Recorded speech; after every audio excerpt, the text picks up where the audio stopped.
Hey guys, it's Wes, and on today's video, I'm going to take you along with me to visit Skellig Michael Island, a UNESCO World Heritage Site located off the western coast of Ireland.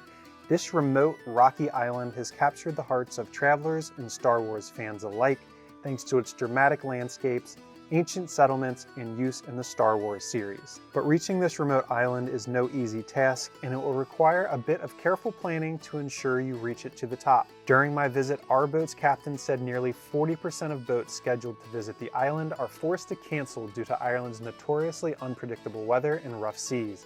So stick around while I provide tips and insights I learned from visiting one of Ireland's most unique places, Skellig Michael Island.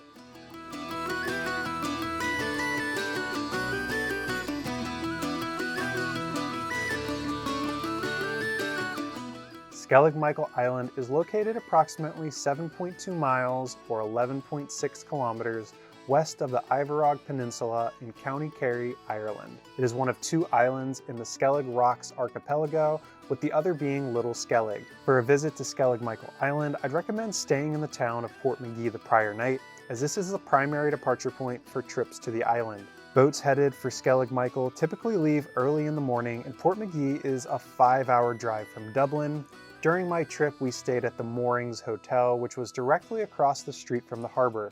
The hotel was great, as was their restaurant, so I'll leave a link to that in the description below so you can easily find it. The morning of your excursion, head across the street to the harbor and locate your ship's captain. Be sure to pack plenty of water and snacks, since you'll be out on your adventure for around 5 hours. There should be a bathroom on your boat, along with facilities on the island itself. Keep in mind that you'll be fully exposed to midday sun the whole day, so be sure to throw on some sunscreen or wear long sleeves and pants to cut down on exposure. The boat ride out to Skellig Michael Island will take upwards of an hour, but the views looking back at the island mainland from your boat are absolutely beautiful.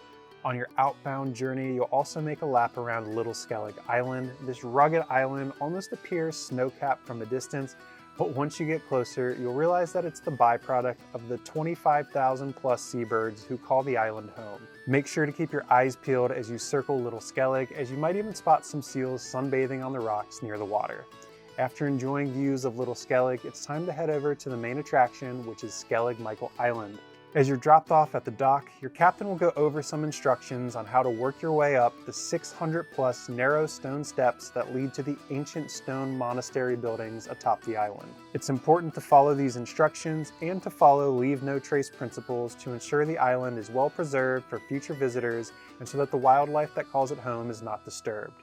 You might even be lucky enough to spot some puffins nesting in the area. Just be sure to give them plenty of space.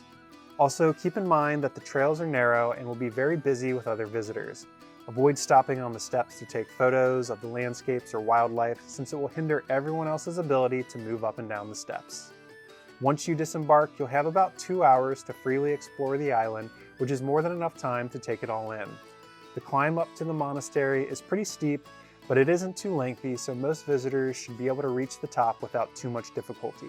While the trek up isn't too physically demanding, keep in mind that a lot of the trail is exposed to really steep and rocky drops that tower above the ocean below. If you're not great with heights, you might have a difficult time reaching the monastery at the top. There's a really nice flat area about halfway up that makes for a great resting spot if you need it.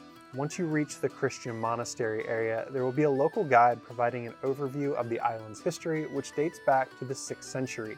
You'll hear all about the history of the island's earliest inhabitants, while being able to explore the small stone buildings and take in otherworldly views of Little Skellig Island. This was hands down one of my all-time favorite adventures, and something I'd recommend anyone traveling to Ireland try incorporating into their itinerary. As I mentioned earlier, the number of boats allowed to land on the island each day is limited to prevent over-tourism of the area, so if you're interested in visiting, be sure to check out the video description below for a link that I'll leave to the boat operator that we used.